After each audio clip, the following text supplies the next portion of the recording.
저는 오늘부터 텔레비전 미니 시리즈처럼 5주간에 걸쳐서 하나님의 뜻 시리즈로 하나님 말씀을 여러분들과 함께 묵상하려고 합니다. 제목은 하나님의 뜻 시리즈 5부작 이렇게 생각하셔도 좋을 것 같습니다. 이 시리즈로 하나님의 말씀을 전하려고 오래전부터 생각했는데 그것은 이유가 있었습니다. 미국의 유명한 존 메가더 목사님이라고 하는 분의 짧은 글을 읽고 나면서부터 저는 하나님의 뜻 시리즈를 함께 성도님들과 살펴봐야 되겠다 마음을 먹었습니다. 존 메가더 목사님이 이런 이야기를 글에 쓰셨습니다. 성경에 3만 구절이나 되는 성경 구절이 있는데 5구절의 성경, 5가지의 성경 말씀을 안다면, 그리고 그 말씀에 복종할 수 있다면 그 뒤에는 마음대로 살아도 좋다. 존 메가더 목사님은 이런 엄청난 이야기를 했습니다. 그 5가지 성경 구절이 무엇인지 그는 하나님의 뜻에 관련된 5가지 구절을 소개했습니다.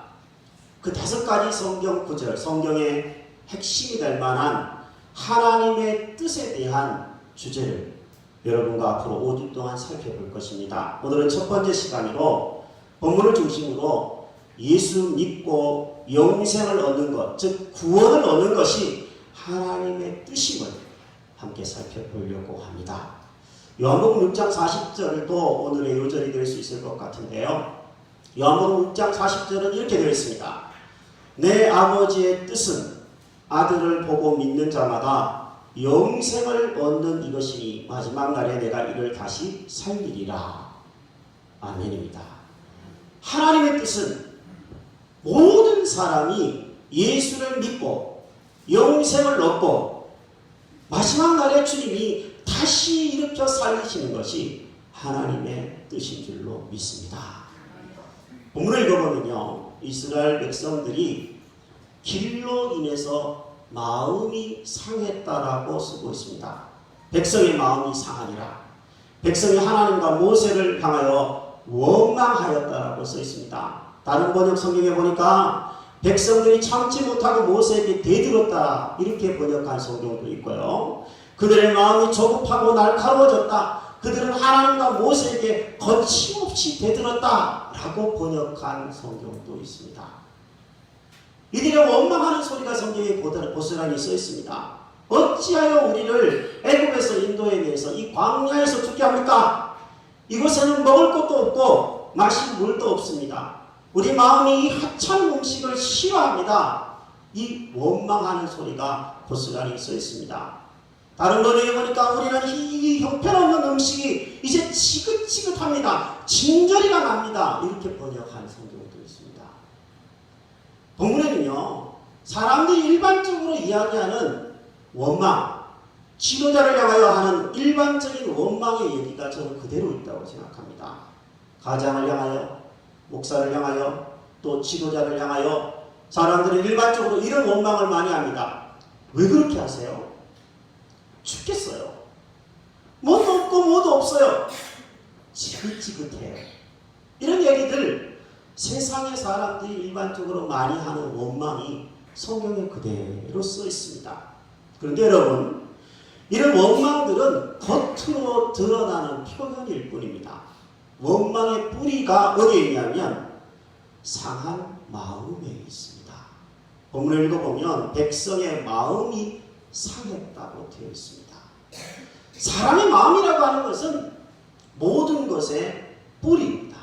마음이 상해버리면 좋은 길을 가고 있는데도, 좋은 환경인데도 불구하고 불평하고 불만하고 원망하고 삽니다. 그러나 반면에 마음이 평안하고 마음이 여유로우면 거친 길을 가더라도, 어려운 환경을 만나더라도 감사로 받아들이면서 행복하게 살아가게 됩니다.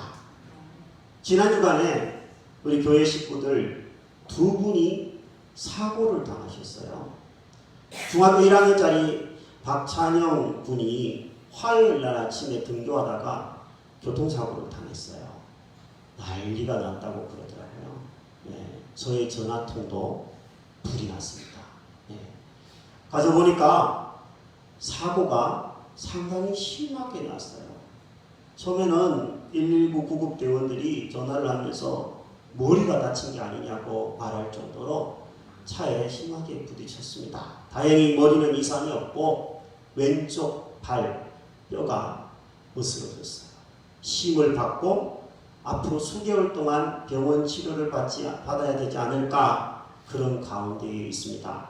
박찬영 학생을 위해서 기도를 부탁을 드리고 싶습니다. 그 다음 날은 우리 신영순 권사님이 집에서 넘어지셔서 왼쪽 발가락 2개로 골절되셨어요. 공교롭게도 다 왼발이네요. 오른발이 아니길 천만다행입니다.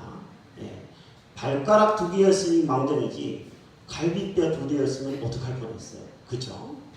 참 우리가 이런 일들을 인생에서 만나기도 합니다. 그런데 이런 사고를 만나고 이런 일들을 만나면 보통 2가지의 반응이 나옵니다. 첫 번째 반응은 이런 겁니다. 왜 하필 내가 그걸 밟아서, 왜 하필 그 길로 내가 지나가서, 왜 하필 내가 사고를 당해야 될까? 안 그래도 힘들어 죽겠는데. 이렇게 불평하고 원망하는 부류의 사람이 한 부류의 사람일 겁니다. 그러나 한 부류의 사람은 이렇게 생각합니다. 이만하길 다행이다. 머리 안 다쳐서 다행이다. 갈비뼈가 아니라서 발가락 2개라서 다행이다. 엄지발가락이 아니라서 새끼발가락이 있어서 다행이다. 이렇게 생각하면서 하나님 앞에 감사하고 평소에 내가 얼마나 안전하게 살았는지, 야, 내가 평소에 하나님의 은혜로 살았구나, 하나님께 감사하는 부류의 사람이 또 한 부류의 사람입니다. 사고를 당하신 2분은 어느 부류의 사람인지 모르겠어요. 신권사님은 후자입니까? 감사합니다. 그래서 행복하게 사시는 거죠. 예. 여러분, 불평하고 원망하는 부류의 사람들은요, 저도 참 불평과 원망이 젊은 시절 참 많은 부류에 속하는 사람인데 불행합니다. 성경을 이야기하기 전에 원망하고 불평하고 짜증내면 불행감을 우리가 인생에 느끼게 됩니다. 반면에 하나님이 말씀하시는 것이 하나님의 뜻이 있겠지, 하나님의 뜻이 있어서 이렇게 되었겠지, 이 정도가 참 다행이야 라고 생각하는 사람, 감사를 찾을 수 있는 사람은 행복하게 사는 사람입니다. 저는 여러분과 제가 행복하게 살기를 바랍니다. 하나님이 여러분을 향하여서 행복하게 신앙생활을 하기를 바라신다고 저는 확신합니다. 저도 목사이지만 우거지상 쓰면서 그냥 십자가 치면서 겨우겨우 따라가는 그런 어떤 목회가 아니라, 이왕 십자가를 지고 가는 목회라면 행복한 목회자로서 사역하고 싶습니다. 여러분, 마음에 원망이 아니라 어려움 중에도 감사하고 행복한 신앙인으로 저와 여러분들이 함께 살기를 다시 한번 주의 이름으로 축복합니다. 그러기 위해서는 마음 관리를 잘 하시기를 바랍니다. 자문의 말씀에 무릇 지킬 만한 것 중에서 더욱 내 마음을 지키라. 생명의 근원이 이에서 남이니라 말씀했습니다. 마음이 평안하면 어려움이 와도 감사합니다. 그러나 마음이 상하면 별것 아닌 것 가지고 트집 잡고 불평하고 원망하면서 짜증스럽게 삽니다. 여러분, 하나님께서 오늘 여러분과 저의 마음에, 우리의 심령에 은혜와 평강으로 채우시는 복된 주일이 되기를 축복합니다. 그것을 위해 기도하는 저와 여러분들이 됩시다. 하나님은요, 원망하는, 계속해서 원망하고 짜증스럽게 하고 지도자를 향하여서, 하나님을 향하여서 진절머리가 난다고 말하는 이 원망이 몸에 배어버린 이스라엘 백성들을 불뱀을 보내셔서 징계하셨습니다. 뱀에 물려서 많은 사람들이 죽었다라고 성경에 쓰고 있습니다. 하나님의 징계입니다. 이 백성들은 그 하나님의 징계가 너무 두려워서 죄악을 깨닫고 회개하게 됩니다. 모세에게 찾아와서 이들이 얘기합니다. 우리가 여호와와 당신을 향하여 원망함으로 범죄하였습니다.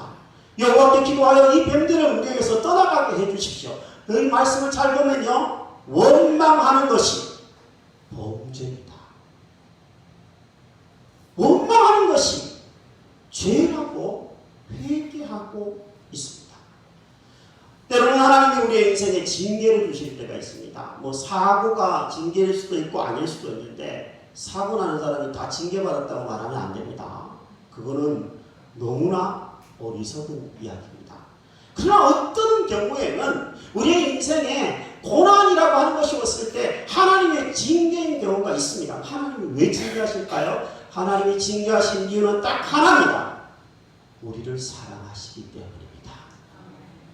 사랑하는 자에게 매를 대죠. 사랑하는 자녀에게 매를 대는데 그 매를 사랑의 매라고 부릅니다. 여러분, 하나님은 우리의 인생에 사랑의 매를 갖다 대실 때가 있습니다. 주대준 장로님이라는 분이 계십니다.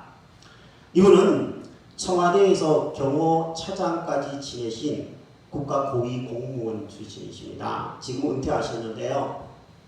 이분이 쓴 책 제목이 상당히 마음에 듭니다. 제목이 뭐냐면 바라봄의 법칙이라고 하는 책을 썼습니다.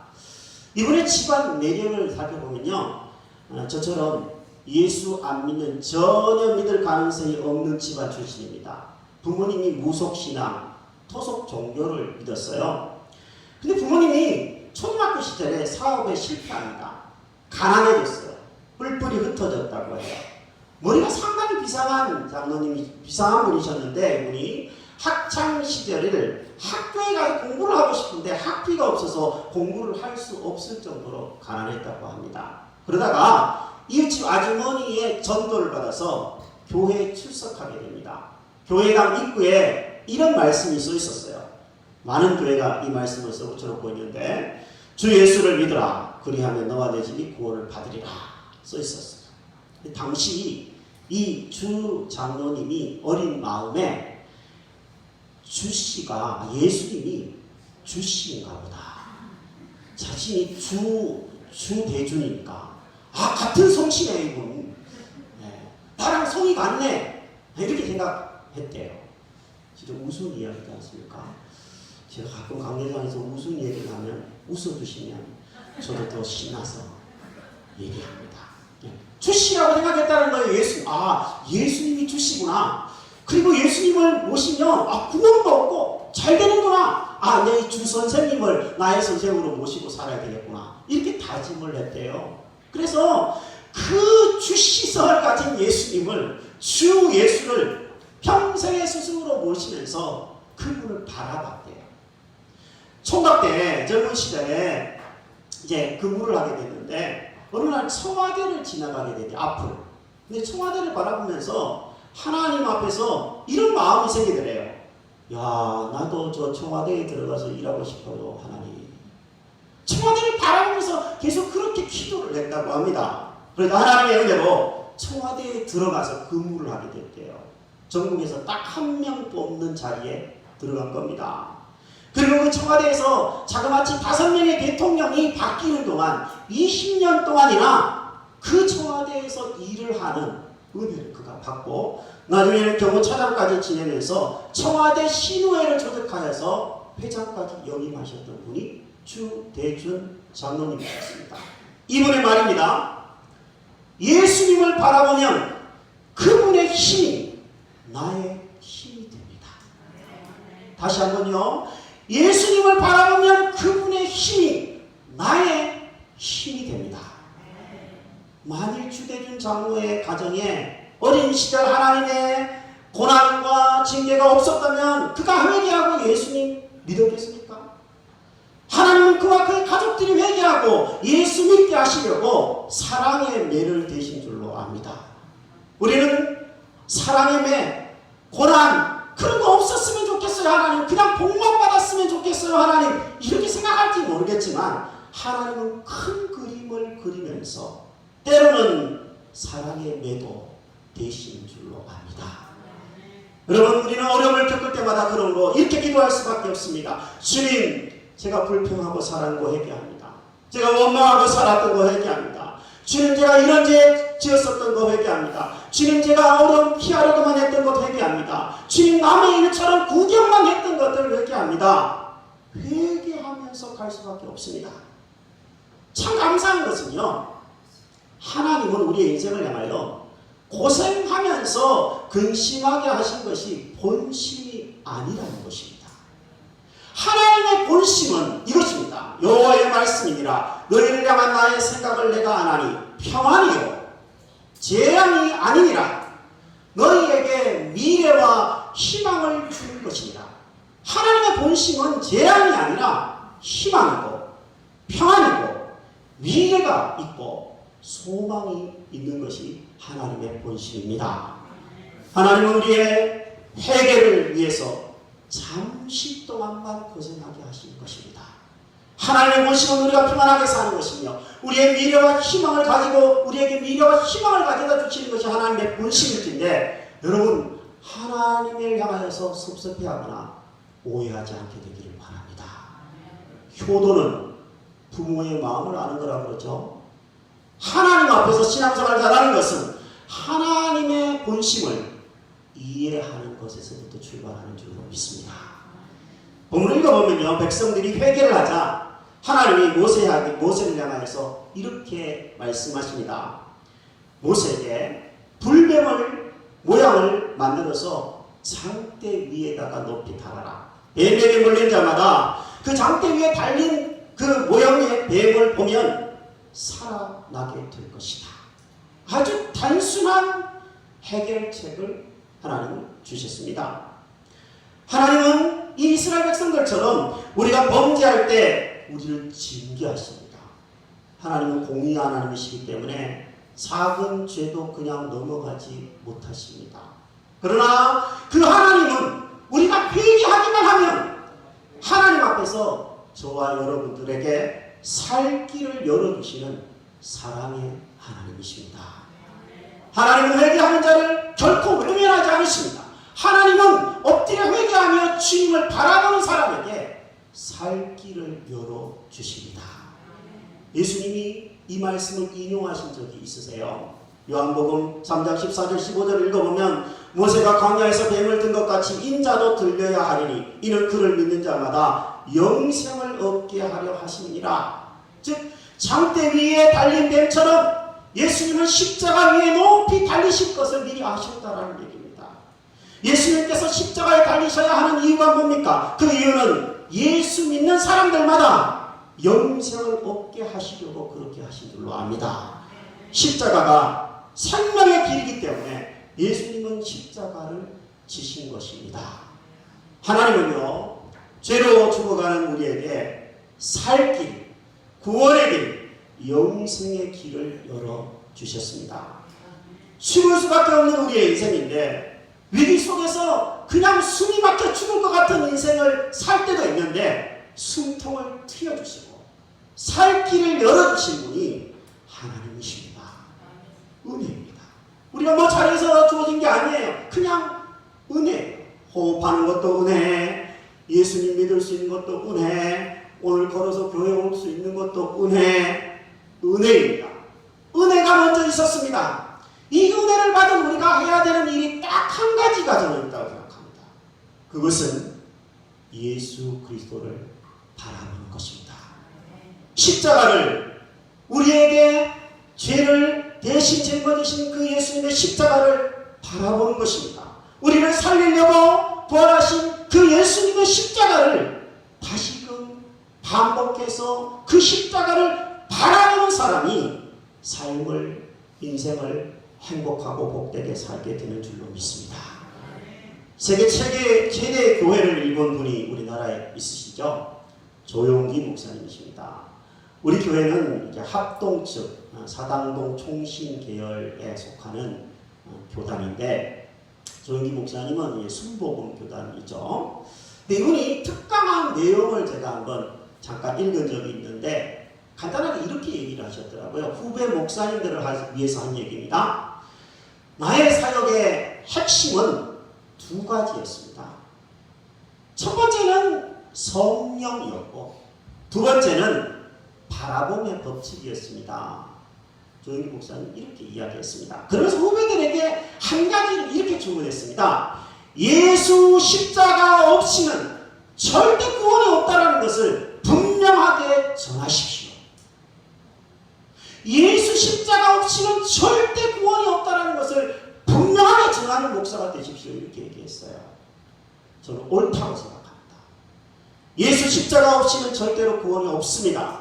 저는 반대로 이렇게 얘기하고 싶습니다. 예수 십자가의 복음이 선포되는 곳에는 반드시 생명의 역사가 나타납니다. 조화에는 꽃도 오지 않고 벌도 오지 않습니다. 그러나 생화에는 그 꽃이 호박꽃이라도 못난 꽃이라도 벌이 오고 꽃이 나비가 날아옵니다. 살아있기 때문에 그런 것입니다. 여러분, 화려하지 않아도 생명의 꽃을 피우는 저와 여러분들의 남은 인생이 되기를 축복합니다. 말씀을 마무리할까 합니다. 교회 이사를 더위 속에서 벌써 한 10일 정도 지났네요. 이사를 했습니다. 제가 이사를 하면서 이 교회당 문을 열고 들어올 때 짐 들고 들어오지 않고 일부러 제가 11년 동안 개척하면서 봤던 4권의 성경책이 있는데 성경책을 가슴에 품고 들어왔습니다. 그리고 한 손에는 강대상 위에 올려져 있는 이 십자가를 제가 짊어지고 일부러 들어왔습니다. 다른 성도들보다 앞서 무슨 십자가가 우상이다 이렇게 말하면 이 십자가 갖다 버려야 되겠지만 저는 이 십자가를 되게 좋아합니다.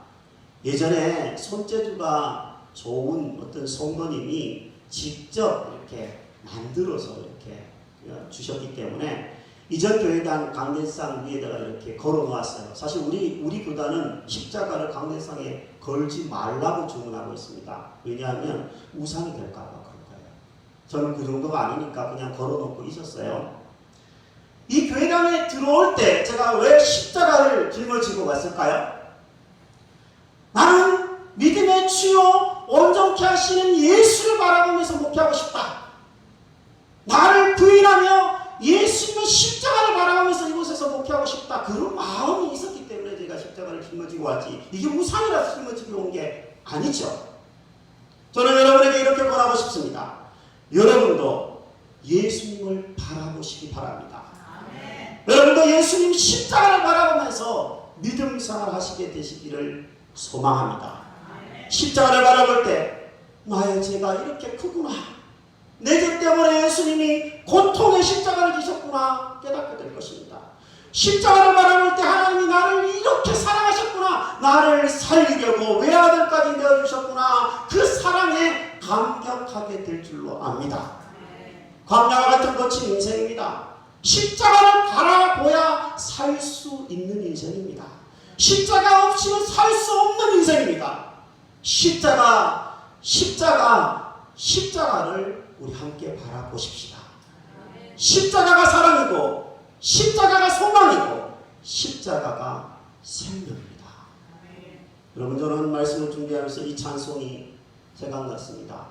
무엇이 변치 않아 내 소망이 되며 무엇이 한결같아 내 삶을 품으리. 인생이 변하지 않는 것이 없는데 사람도 변하고 다른 것들은 다 변하는데 영원히 변하지 않는 것이 하나 있는데 그것이 바로 십자가의 사랑입니다. 저는 이 찬송을 음악으로 들으면서 은혜가 되었습니다. 여러분과 함께, 여러분이 좀 낯선 분도 있을지도 모르겠지만 가사의 은혜가 되셨으면 좋겠어요. 십자가가 사랑이고 십자가가 소망이고 십자가가 생명입니다. 이 찬송 함께 한번 아시는 분들은 좀 더 크게 불러주시고 모르시는 분들도 한번 가사를 생각하면서 따라 불렀으면 좋겠습니다. 무엇이 변치 않아